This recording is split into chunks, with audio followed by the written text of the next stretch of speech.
Hello, I'm Anas and today I'm going to show you an easy and fun way to take photos of flowers in the nature and in the city. It is simple, but the results are stunning. All you need is a couple of colorful paper, a phone or a camera, and definitely an assistant. In a few moments, I will show you the results I will make with the camera and with the phone. So now let's go and find the first flower, and I'm going to show you how to take the photos and how to make them even better. So let's go.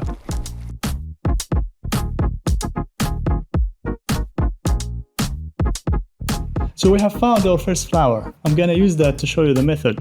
You basically put the colorful paper behind the flower and take a photo of the flower while making sure that the paper covers the whole background of the photo. Wow, look at those results. And this is the original, just some cleaning up and changing the colors. And this is a close-up.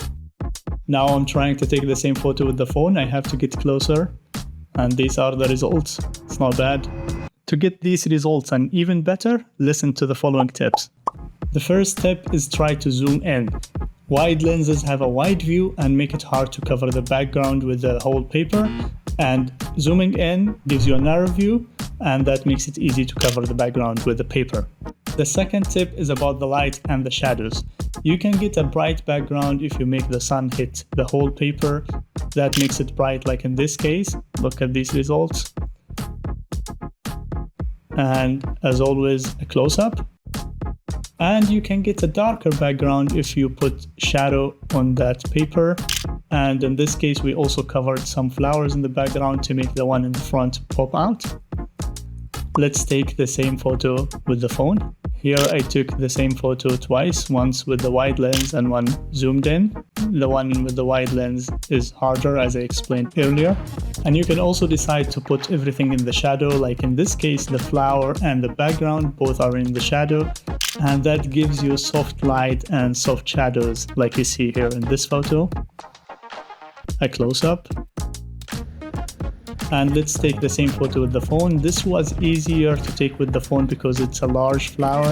It's bigger than the previous ones. So the larger it is, the easier it is with the phone. Speaking of shadows, you can decide if you want the shadows to be visible in the photo or not by controlling the distance of the paper to the flower. Like in this case, the paper was close, then we can see the shadow. It is close to the flower and visible. And now we're trying to get the paper further away from the flower. And that gives us a photo without shadow. You can decide which one you like and if you want the shadows or not. And now let's take the same photo with the phone again. Very nice. And here are other photos of flowers that we managed to get that day. I like them. I think we managed to get amazing results. I didn't even expect to reach these results. And I would like to thank my wife, my assistant. She did an amazing job. And now it's your time to go out and try this method, and don't forget to tag me if you post them on Instagram. My Instagram is written somewhere here on the screen. Let's motivate each other to go out and enjoy photography. Thank you for watching and see you in another video.